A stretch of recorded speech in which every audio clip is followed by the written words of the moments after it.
Right, so you'll remember Homo Naledi. Yes, Krugersdorp's most well-renowned international figure.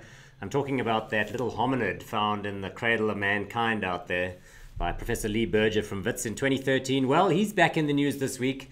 In an interview with Natural Geographic, Berger reveals that Homo Naledi, according to recent carbon dating is actually only 250,000 years old, which is extremely young, people. Yes, extremely young. It was previously thought, because she's so small and got such a tiny brain, that she must in fact be much, much, much older and one of the early branches of the human tree. Now, instead, it suggests that Homo sapiens, you know, us fellows, who arrived roughly the same time, must have, I don't know, beat her on the head and thrown her down into a salt cave down there.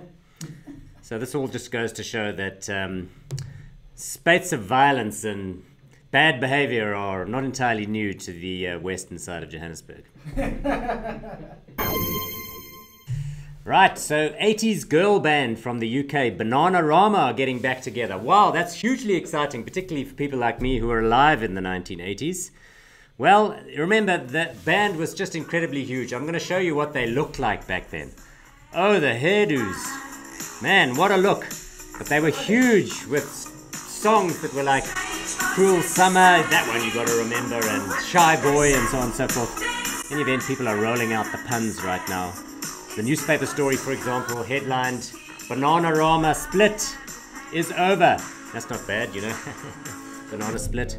Well, what about this one that shows the picture of the ladies now are all in their kind of, you know, mid to late 50s? Bananarama. A few brown spots, but still pretty tasty.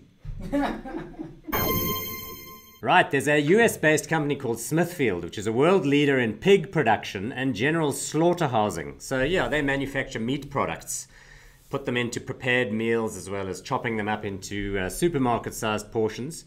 So am I the only one that was slightly perturbed by this week's announcement that Smithfield intends getting into the human organ replacement business with a new business unit called Smithfield Biosciences?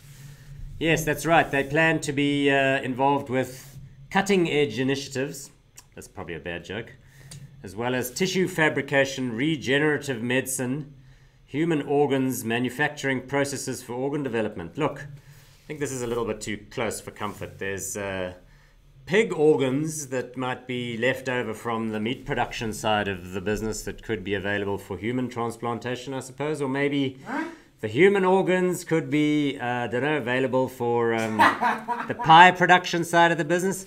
I'm just thinking there isn't going to be enough sort of species division going. No, I don't think so. Not gonna work.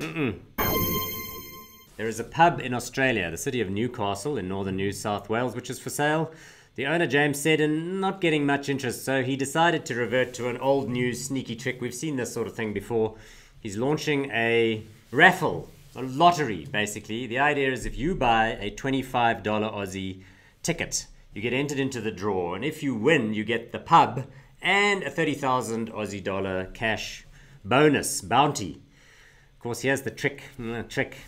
He's hoping to sell like 2,000 tickets minimum, but imagines he might be able to sell many thousands more because the story's getting a little bit of media attention. It's even being talked about in South Africa. There's some fools watching this right now who are going to search this on the internet and go and buy one of those tickets. Now, the place is called Das Hundhaus, and even if your German is bad, that means it's called the Dog House. So I think some of those raffle ticket buyers maybe ought to have a look at the bar's financial accounts before they leap in and win the bar, win the pub, because you might be the one ending up with a hangover if you do.